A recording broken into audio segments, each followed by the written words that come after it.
కార్యక్రమానికి మీరు జయప్రదం చేస్తున్నందుకు, అలాగే వీర్ నగర్, చింతల్ బస్తీ, ప్రేమ్ నగర్ ప్రాంతాల నుంచి మరి వచ్చి ఈ కార్యక్రమాన్ని జయప్రదం చేస్తున్నందుకు మీకు అందరికీ ధన్యవాదాలు తెలియజేస్తూ, మరి ఈరోజు స్పెషల్ గెస్ట్గా వచ్చినటువంటి దీక్షభూమి నుంచి అమ్మ స్మితా కాంబ్లే గారు మరి మాట్లాడాలని చెప్పి విజ్ఞప్తి చేస్తా ఉన్నాను.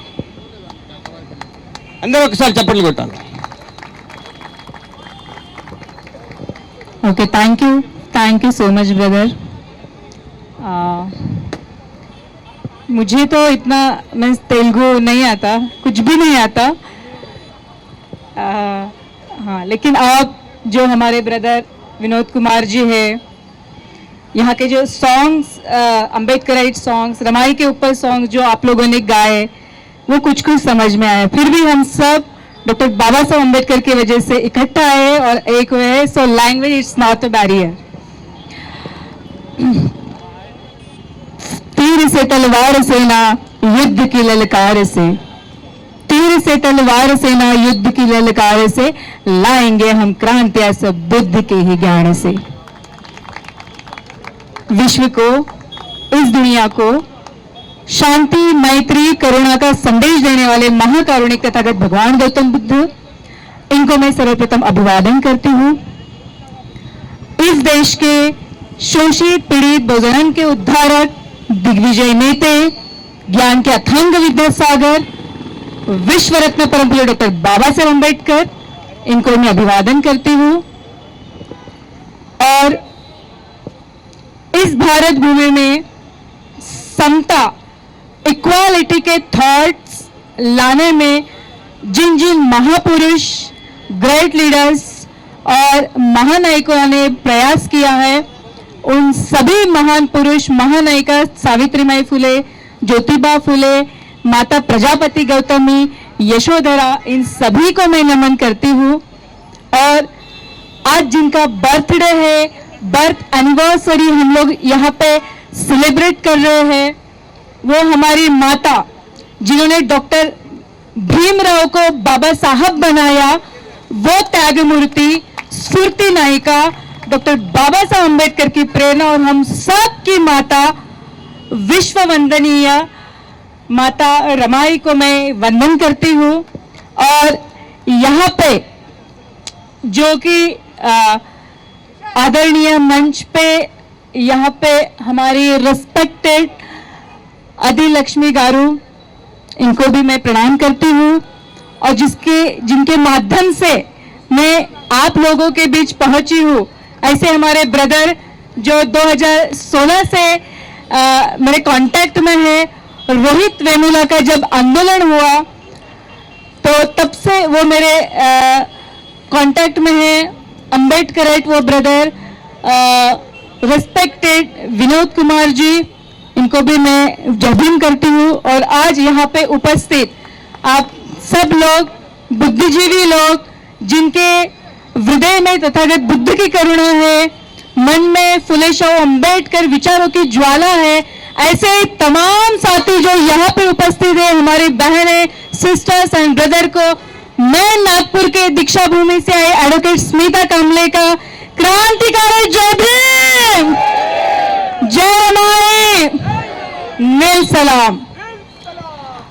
तो साथियों, मैं आपके साथ हिंदी में कुछ भाषण नहीं दूंगी, लेकिन कुछ जो डॉक्टर बाबा साहब अम्बेडकर का आज तो रमाई का जन्मदिन है, उनका कार्य, त्याग और हमारे जीवन में क्या महत्व है, उनकी लाइफ कैसी गई, कितना बड़ा त्याग, सैक्रिफाइस माता रमाई ने इस समाज के लिए किया, डॉक्टर बाबा साहब अम्बेडकर को बाबा साहब विद्वान बनाने के लिए किया, तब जाके डॉक्टर बाबा साहब हम लोगों को मिले.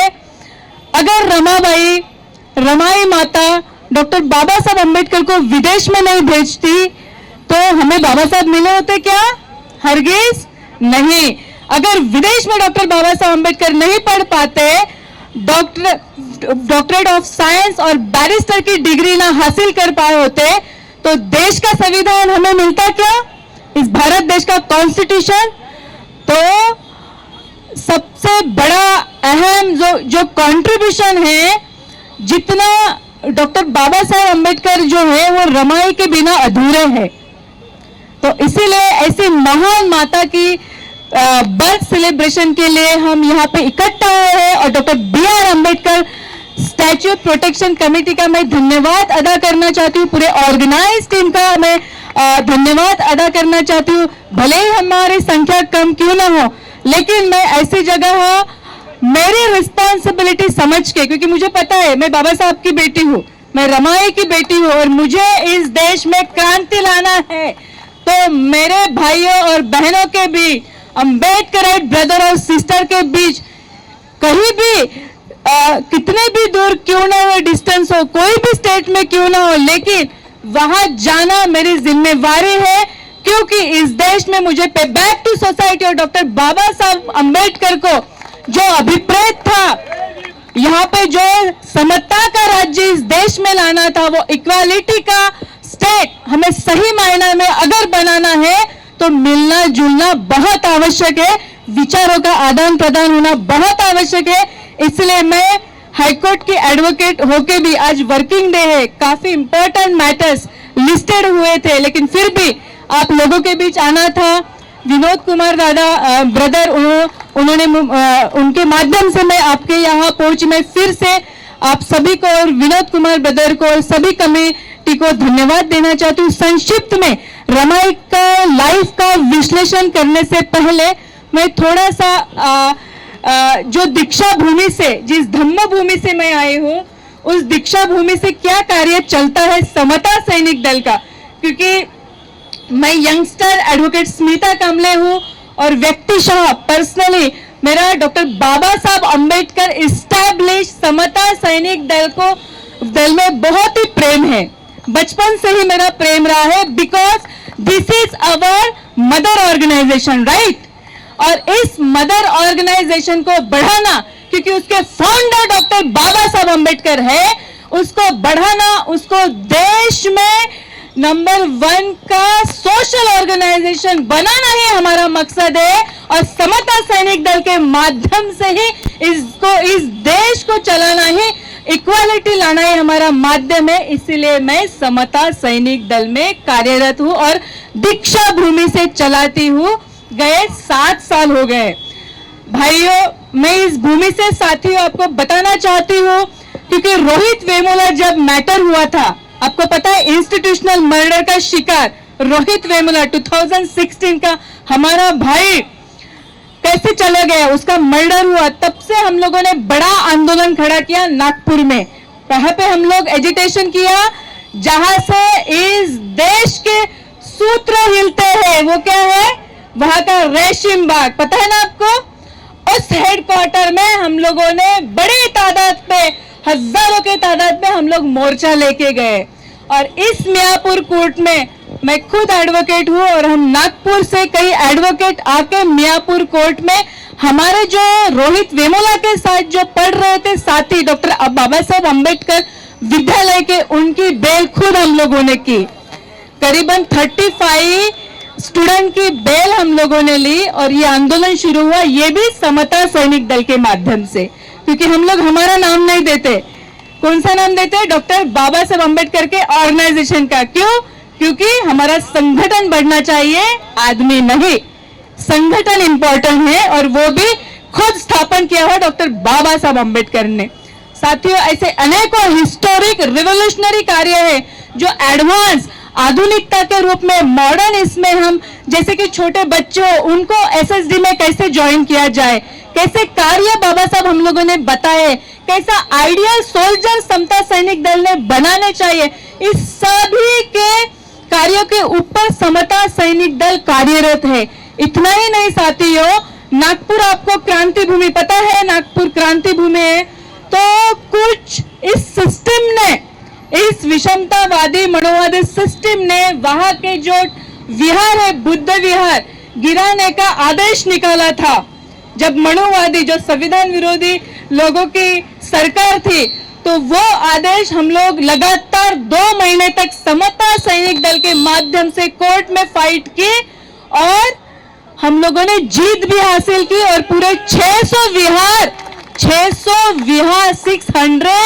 टेम्पल्स, हिंदू टेम्पल्स, बौद्ध विहार, क्रिश्चियन के चर्चेस और मस्जिद भी बचाए, इसका श्रेय जाता है डॉक्टर बाबा साहेब अम्बेडकर के समता सैनिक दल को। तो ऐसे हिस्टोरिक कार्य हम लोगों को करना है साथियों। इतना ही नहीं, आपको पता है 2018 में जंतर मंतर पे जलाया गया था संविधान की प्रत, संविधान की किताब, आपको याद होगा।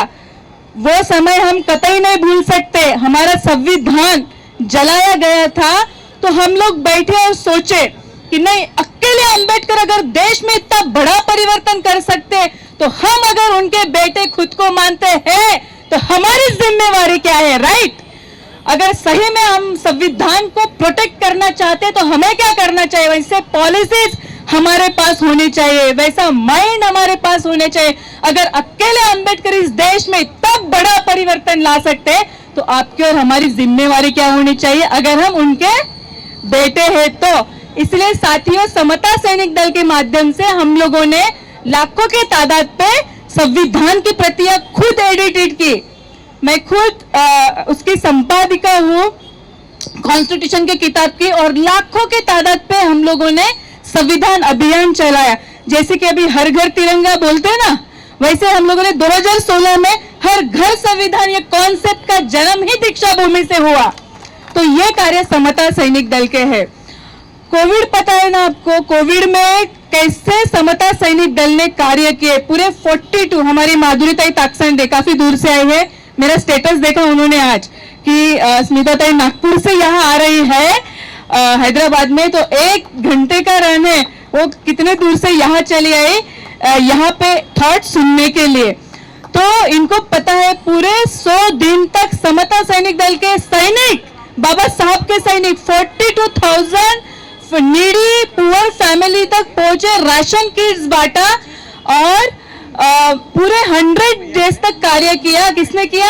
बाबा साहब के समता सैनिक दल ने, जो बताया कि सैनिक कैसा होना चाहिए, संकट आए तो सैनिक ने कैसे आगे आना चाहिए, पूरे दुनिया में उसकी कीर्ति कैसी होनी चाहिए, ऐसा बाबा साहब ने हम लोगों को बताया। उसी बात में हम लोगों ने कार्य किया।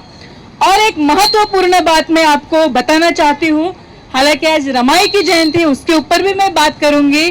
आदरणीय जो सिस्टर है वो भी उन्हीं के ऊपर बात करेगी। फिर भी समता सैनिक दल ने कैसे कार्य करना चाहिए, आपको पता है सेकंड वेव आई थी, यहाँ पे ऐसा एक भी पर्सन नहीं होगा जिनके घर के लोगों की मृत्यु ना हुई हो। किसी ना किसी ने अपना रिलेटिव खोया है, राइट? कोविड में जब सेकंड वेव आई थी साथियों, तो यही क्योंकि हमारे समता सैनिक दल में एडवोकेट्स, डॉक्टर्स, आईएएस, इंजीनियर्स, ऐसे सभी प्रकार के सैनिक शामिल है। तो कुछ डॉक्टर्स एसएसडी से आगे आए और देश का पहला the Buddha Covid charity centre का निर्माण समता सैनिक दल ने किया और सैकड़ों फ्री लोगों की उपचार किया, जाने बचाई। जहां पे प्राइवेट हॉस्पिटल लाखों से पैसा लूटते थे पेशेंट से, वैसे ही समता सैनिक दल ने फ्री में ट्रीटमेंट की, तथागत का जो मार्ग है मानवता का, उस पाथ पे चल के। तो यह है साथियों रिवोल्यूशनरी कार्य, और जो बाबा साहब को अभिप्रेत था। और ऐसे ही उस वक्त समता सैनिक दल, समूचे विश्व में समता सैनिक दल की चर्चा हुई। मुझे खुद जूम मीटिंग में, नेशनल इंटरनेशनल कॉन्फ्रेंस में समता सैनिक दल का कोविड में क्या कार्य किया, इसके ऊपर विचार रखने के लिए बुलाते थे। तो साथियों ऐसा है कोविड में किया हुआ समता सैनिक दल का कार्य, और भी हम लोग इसे बहुत आगे ले जाएंगे। और डॉक्टर बाबा साहब, जिनकी पूरा विश्व जिनको नमन करता है, क्या बोलते हैं जापान के राष्ट्राध्यक्ष कि हम भारत देश को इसीलिए मानते हैं क्योंकि भारत देश में डॉक्टर बाबा साहब अम्बेडकर जैसा महान विद्वान निर्माण हुआ, जिसने भारत का संविधान बनाया और मानवता की सच्ची लड़ाई लड़ी। उसके बाद नेल्सन मंडेला क्या बोलते हैं कि अगर डॉक्टर बाबा साहब अम्बेडकर हमारे देश में जन्मे होते तो हम उन्हें सूरज कहलाते। कोलंबिया यूनिवर्सिटी में 125वीं जयंती, आज माता रमाई की भी 125वीं जयंती हम लोग यहाँ पे हैदराबाद में हम सब यहाँ पे सेलिब्रेट कर रहे हैं। ऐसे ही कोलंबिया यूनिवर्सिटी में डॉक्टर बाबा साहब अम्बेडकर जी की जयंती सेलिब्रेट हुई, सिंबल ऑफ नॉलेज। वहां के प्रोफेसर लॉर्ड लिटली को क्या बोलते हैं कि हमें गर्व है कि हमारे यूनिवर्सिटी से, कोलंबिया यूनिवर्सिटी से ऐसा विद्वान पढ़ के गया जिसने विशाल देश का महान संविधान लिखा। इतना ही नहीं, बाबा साहब जब बोलते थे तो उनके मुंह से निकले हुए शब्द यानी बंदूक के बार है। महाराष्ट्र के तत्कालीन नेता सखा पाटिल बोलते हैं कि अगर डॉक्टर बाबा साहब अंबेडकर मन में लाए तो मध्यवर्ती सरकार वो अकेले ही चला सकते हैं। साथियों, इतना सब बताने का यही तात्पर्य है, यही मीनिंग है कि इस महामानव को बाबा साहब बनाने वाली स्फूर्ति नायिका महान माता कौन है, जिसका नाम माता रमाई। इसको हमें कतई नहीं भूलना चाहिए, जिसका विवाह जन्म हुआ अत्यंत गरीब घर में, अत्यंत पुअर, एक्सट्रीम पुअर फैमिली में माता रमाई का जन्म हुआ। लेकिन बचपन से ही माता रमाई को सिखाया गया स्वाभिमान क्या होता है, संस्कार क्या होता है। उसकी माता रुक्मिणी और पिता, फादर का नाम था भिक्खु धोत्रे। तो बचपन से उसको ऐसे संस्कार मिले। लेकिन किसी के भी माँ बाप इतने बचपन में मरना नहीं चाहिए। जो दुख रमाई के हिस्से में आया और उसके माता और पिता चल बसे, छोटे छोटे भाई और बहनों की जिम्मेदारी भी रमाई के ऊपर आई। तब रमाई की उम्र क्या होगी साथियों? सिर्फ और सिर्फ कितने साल की? 6 साल की, 7 साल की, जब खेलने की उम्र होती है। कितनी मैच्योरिटी हमारे रमाई के अंदर आई होगी। रानी बोलते थे रमाई को लोग बचपन में। और अभी विवाह की बात, जब ये अनाथ बिना माँ बाप की लड़की जो सोजवर है, सीधी है, शुद्ध चरित्र की है, जिसके माता पिता बचपन में ही गुजर गए, ऐसी खबर जब रामजी बाबा को मिलती है और रामजी बाबा भी अपने बेटे यानी भीमराव के लिए लड़कियां ढूंढना शुरू करते हैं। जब वो रमाई को देखते हैं तो रमाई को एक ही नजर में वो सिलेक्ट करते हैं। और कुछ मीठा हो जाए, हम लोग बोलते ना सेलिब्रेशन के वक्त, वैसे शक्कर की पुड़िया रमाई के हाथ में देकर उसको बहू के रूप में वो सिलेक्ट करते हैं। साथियों, मैं यहाँ पे 1-2 मिनट में आपको उनका जो मैरिज होता है, ऐसी मैरिज की थोड़ी एक रोमांचक कहानी बताती हूँ कि डॉक्टर बाबा साहब अंबेडकर और रमाई का मैरिज कैसे हुआ। और आज हमारे मैरिजेस, हमारे बच्चों के मैरिजेस कितने लैविश होते हैं, कितने बड़े बड़े हॉल्स में होते हैं, कितना पैसा हम लोग खर्च करते हैं। ये किसकी बदौलत है? माता रमाई की। कहाँ पे वो हुआ मैरिज? मुंबई के भाईखला एक एरिया है वहां पे, जहाँ पे मार्केट भरता है। आपके यहाँ एक मार्केट भरता होगा ना, उसका समय रहता है 4 बजे का मार्केट रहता है। उसके पहले शादी कंप्लीट होनी चाहिए, क्योंकि मछलियों का मार्केट भरता है। एक चबूतरा रहता है, चबूतरे के ऊपर भीमराव और रमाबाई खड़े रहते हैं। पटापट विधियां हो जाती है, दोनों भी साइड से गटार का गंदा पानी बहता है। और इस तरह से मैरिज को जो है, शादी में, उनके विवाह में बहुत से लोग आते हैं, क्योंकि समुदाय में इतना पढ़ा हुआ लड़का यानी भीमराव, इसके पहले कोई नहीं था। और जिसकी कुछ भी ना पढ़ी हुई वाइफ, पत्नी यानी रमाई थी, इसलिए वो स्पेशल मैरिज सभी के रोमांचक और सभी के चर्चा का विषय रहता है। तो इस तरह से साथियों, जब रमाई की गृहस्थी शुरू हो जाती है, अभी विवाह हो गया, रमाई की गृहस्थी शुरू हो गई, तो रामजी बाबा यानी उसका मेन बेस यानी सपोर्ट, आधार स्तंभ जिसको हम लोग बोलेंगे, रमाई के ऊपर एक स्वाभिमानी, शुद्ध चरित्र और संस्कारित, पहले से ही संस्कार उसके माता पिता ने दिए। वही संस्कार जब वो जाती है विवाह करके डॉक्टर बाबा साहब अम्बेडकर के साथ, 1908 में उसका विवाह संपन्न होता है। पूरा घर के काम, सबकी सेवा करना, रामजी बाबा की सेवा करना, रामजी बाबा की सिस्टर जिसका नाम मीराते रहता है, उनकी सेवा करना, उनको नहाने के लिए पानी देना, ये सब काम दिन भर रमाई बड़े आनंद के साथ करती है। ढिंगरी जैसे घर में गोल गोल घूमती हुई रहती है, सभी के मुंह के तरफ रमा रमा रमा।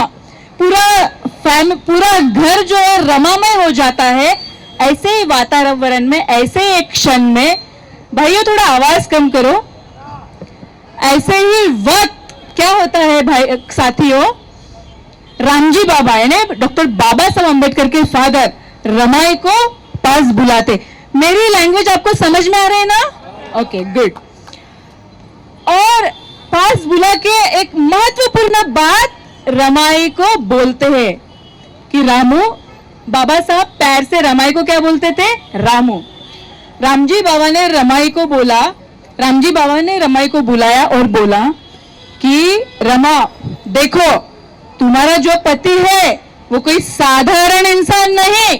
साधारण थे क्या डॉक्टर बाबा साहब अम्बेडकर? एक असाधारण व्यक्तिमत्व वो होने वाला है। और तुम्हारी एक पत्नी के नाते यह जिम्मेवारी है कि डॉक्टर बाबा साहब अम्बेडकर के ज्ञानार्जन, एजुकेशन, पढ़ाई में कतई बाधा नहीं आनी चाहिए। इसकी जिम्मेवारी तुम्हें स्वीकारनी होगी। और साथियों, डॉक्टर रामजी बाबा ने दिया हुआ आदेश का पालन हमारी मेरी माता रमाई ने जिंदगी भर किया कि नहीं? बाधा लाने दिया क्या उनके पढ़ाई में? तो उसके बाद क्या हुआ, जब अचानक से रामजी बाबा की तबीयत खराब होती है, रामजी बाबा की तबीयत खराब होती है और उनकी अचानक से मृत्यु होती है। जैसे ही उनकी मृत्यु हुई तो बहुत बड़ा आधार रमाई का चला जाता है। सोचो, यानी बचपन में ही माँ बाप का छत्र सिर से रमाई के चला गया। एक पिता समान पिता मिले रामजी बाबा, वो भी चल बसे, उनकी भी मृत्यु हुई। सोचो कितना बड़ा दुख होगा रमाई को। तो साथियों, ऐसे वक्त जब डॉक्टर बाबा साहब अम्बेडकर 1917, 1920 और 1924 का जो ये पीरियड है, इतना कठिन, संकट और दुख भरा पीरियड रहा है इस डॉक्टर बाबा साहब अम्बेडकर और रमाई के परिवार का और रमाई का, कि हम लोग शब्दों में भी नहीं बयां कर सकते। वो जब बाबा साहब विदेश में पढ़ते हैं तो वो गोबर के उपले बनाती है और लकड़ियां बेचती है, और सूरज निकलने के पहले अपने बेटे यशवंत को लेके वो भाईखड़ा वरली ते दापोली, जो मुंबई में ये परिसर है, पैदल चलती है 10-10 किलोमीटर। और सूरज निकलने के पहले सुबह ही क्यों जाते हैं साथियों? वो इसलिए जाते हैं क्योंकि बाबा साहब बैरिस्टर हो चुके रहते हैं और उसको ऐसा लगता है कि लोगों ने या फिर नेबर्स वाली जो विमेन्स है उन्होंने मुझे कुछ बोलना नहीं चाहिए कि इतने बड़े बैरिस्टर के पत्नी, इतने बड़े बैरिस्टर की वाइफ होके भी वो गोबर के उपले बनाती है। इन्हें कितनी शेमफुल बात है। इससे मेरे साहब का, इन्हें रमाई साहब बोलती थी बाबा साहब को, मेरे बाबा साहब का सम्मान ना कम हो जाए, इसलिए वो रात के अंधेरे में यशवंत को लेके पैदल पैदल जाती थी। साथियों, ऐसे समय पे रामजी बाबा को उनको बहुत याद आती थी। उसको क्या लगता था, क्या सोचती थी हमारी रमाई कि आज अगर मेरे पिता यानी रामजी बाबा होते तो मुझे ऐसे भेजा नहीं होता, ऐसे काम के लिए मुझे ऐसे गोबर उपले नहीं बनाने पड़ते, लकड़ियां नहीं बेचनी पड़ती, इतनी गरीबी मैंने देखी ना होती और ऐसे भी मुझे काम ना करने पड़ते अगर रामजी बाबा जिंदा होते तो। ऐसे समय पे बहुत याद आती थी और वो रोती थी, फिर भी वो डटी रही कि नहीं, क्योंकि उसको बाबा साहब को भी पैसा भेजना था। उनके बेटे मर गए। कितने बेटे थे बाबा साहब को? रमेश, गंगाधर और राजरत्न और एक लड़की, यानी उसका नाम था इंदु और रमेश। ऐसे टोटल 5, एक बेटी और 4 बेटे। किसके लिए गवाए? हमारे लिए। हमारे बेटों ने, हमारे पीढ़ियों ने अच्छा जीवन जीना चाहे, इसलिए खुद के बेटों से भी ज्यादा प्रेम इस समाज के ऊपर किया कि नहीं बाबा साहब ने? एक के बाद एक बेटे अपने खोए। जब रमाई बाबा साहब को लेटर लिखती है, जब गंगाधर की मृत्यु होती है साथियों, बाबा साहब को इस बात का बुरा लगता है क्योंकि उसकी मृत्यु बिना मेडिसिन मिले, बिना औषध पानी से हुई। डॉक्टर ने मेडिसिन नहीं दी और हाथ तक गंगाधर को नहीं लगाया। क्यों नहीं लगाया? क्योंकि पहले का बिल पेंडिंग था देने का और रमाई को डॉक्टर बोलते थे मैं तब हाथ लगाऊंगा जब तू पहला बिल पे पे करोगी। तो कितना बुरा समय होगा साथियों वो, कि उसको अपने बच्चे खोने पड़े। बाबा साहब को ये बात बहुत बुरी लगी।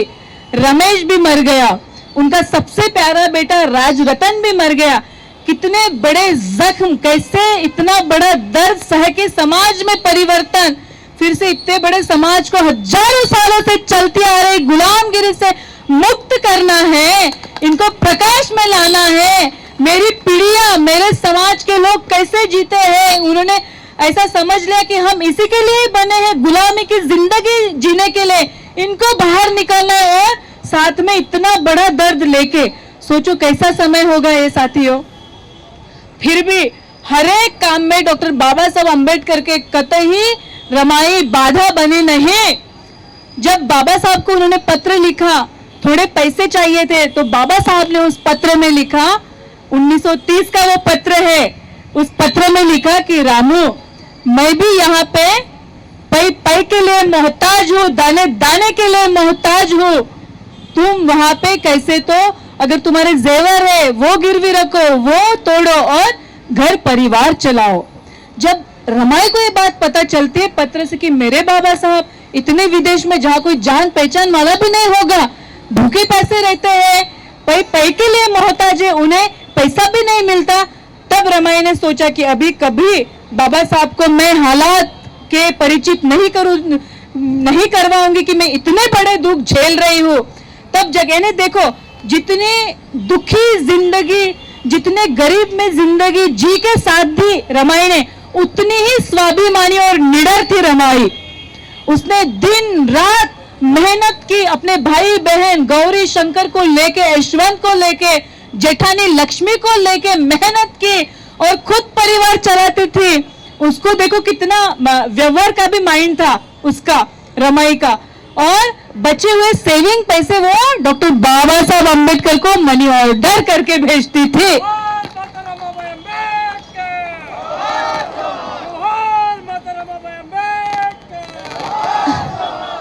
लेकिन कभी अपने दुख फिर से बाबा साहब को, और क्या लिखती थी पत्र में कि यहाँ की चिंता मत करो, आपके परिवार को मैं बराबर संभाल रही हूँ, सब दुख आप मुझे दे दो, मैं इससे मार्ग निकाल के निडरता से परिवार को भी संभालूंगी, यशवंत को भी पढ़ाऊंगी, सभी जो है उनकी नना, जेठानी, गौरी शंकर, जेठानी के बच्चे, सभी को संभालूंगी, आप सिर्फ आपकी पढ़ाई करो और पढ़ाई करके देश में वापस लाओ, ताकि हमें हमारे समाज का उद्धार करना है, समाज की गुलामी हमेशा के लिए खत्म करना है। तो सोचो कितने बड़े विचार। बाबा साहब ऐसे ही बोलते थे क्या कि पति पत्नी के संबंध मैत्रीपूर्ण होने चाहिए, ऐसे ही बोलते थे क्या? नहीं, रमाई की तरफ देख के, रमाई के साथ उनके संबंध कैसे थे? विमेंस यानी समाज का गहना होता है वो, ये जो सेंटेंस बोलते हैं बाबा